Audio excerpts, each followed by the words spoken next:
Tinuod na siya. And we are all struggling sin.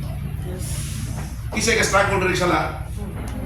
Karon na taga-struggle og sala. Sa una, wakata na born again, ay kalamit ng sala. Naabay ba sige mo? Wala. Imong barkada, puro po baka sa sala. Puro po dinginom, puro po manyakis o ubad pa. Di sa may makonsensya na wala. Diba? Pero karon, praise the Lord.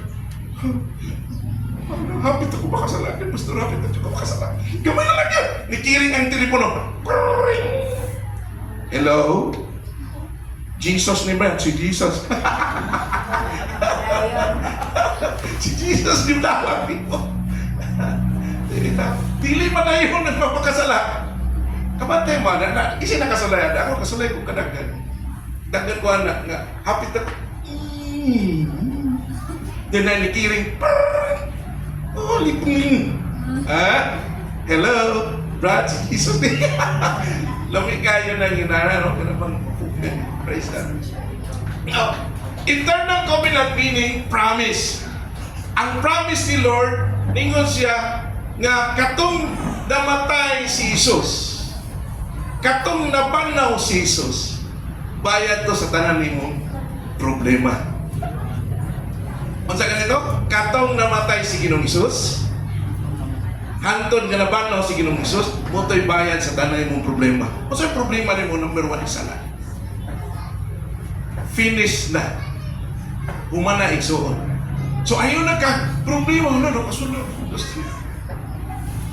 Hindi na kong simpa ka nakasala ko. Sayop na siya.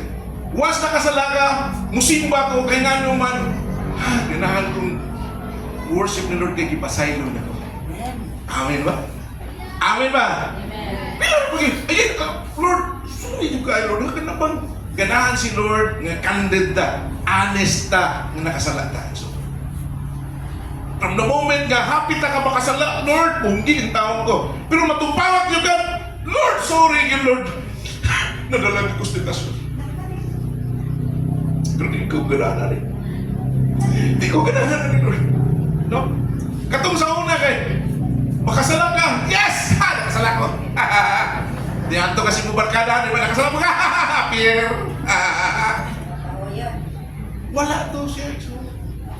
Pero karon nga na ka ni Jesus, tinuod nga struggle ang siya. Amen? Amen ba? Ganoon na, ay, makasala na po, ani, ay, ko ganan, ani, no?